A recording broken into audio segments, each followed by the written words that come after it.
मी त्रिवार अभिवादन करतो.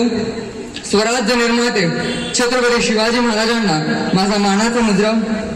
सत्यशोधक महात्मा ज्योतिराव फुलेंना मी वंदन करतो. भारतीय घटनेचे शिल्पकार ते, लिहिले भारतीय संविधान, केला 14 तयात सत्याग्रह, मनुस्मृतीचे केले दहन. अशा या महामानवाला म्हणजेच डॉक्टर बाबासाहेब आंबेडकरांना मी ओंकार शरद जावळे करतोय नमन, करतोय नमन. इथं उपस्थित असलेल्या सर्वांना सगळ्यात आधी माझा मानाचा, आदराचा, स्वाभिमानाचा, निळा कडक क्रांतिकारी जय भीम. आज महामानव डॉक्टर बाबासाहेब आंबेडकरांची 133वी जयंती आज आपण इथे मोठ्या जल्लोषात साजरी करत आहोत. अहो, कोणाचा जन्म कोणाला काय देऊन गेला? फक्त माझ्या बाबासाहेबांचा जन्म आपल्याला न्याय देऊन गेला.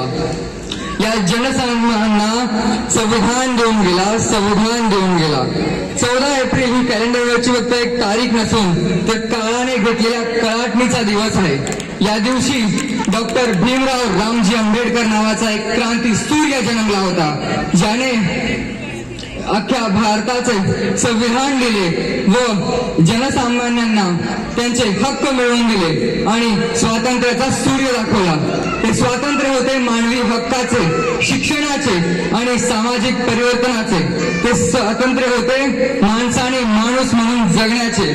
डॉक्टर बाबासाहेब आंबेडकरांचे एक सुप्रसिद्ध वाक्य आहे, शिका, संघटित व्हा आणि संघर्ष करा.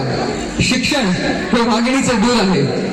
जो प्राशन करेल तो गुरगुरल्याशिवाय राहणार नाही. डॉक्टर बाबासाहेब आंबेडकर हे नेहमी म्हणत असे. संघटित राहणे. आजच्या दिवशी ही वेळ आहे की आपल्याला अख्ख्या समाजाला संघटित राहण्याची गरज आहे. त्यात फूट पडता कामा नये आणि संघर्ष करणे. अन्याय सहन करणारा अन्याय करणाऱ्यापेक्षा मोठा गुन्हेगार असतो. त्यामुळे अन्याय न सहन करता त्याच्या विरुद्ध संघर्ष जरूर केला पाहिजे. एवढंच बोलून माझं भाषण संपवेन. जय भीम. थँक्यू.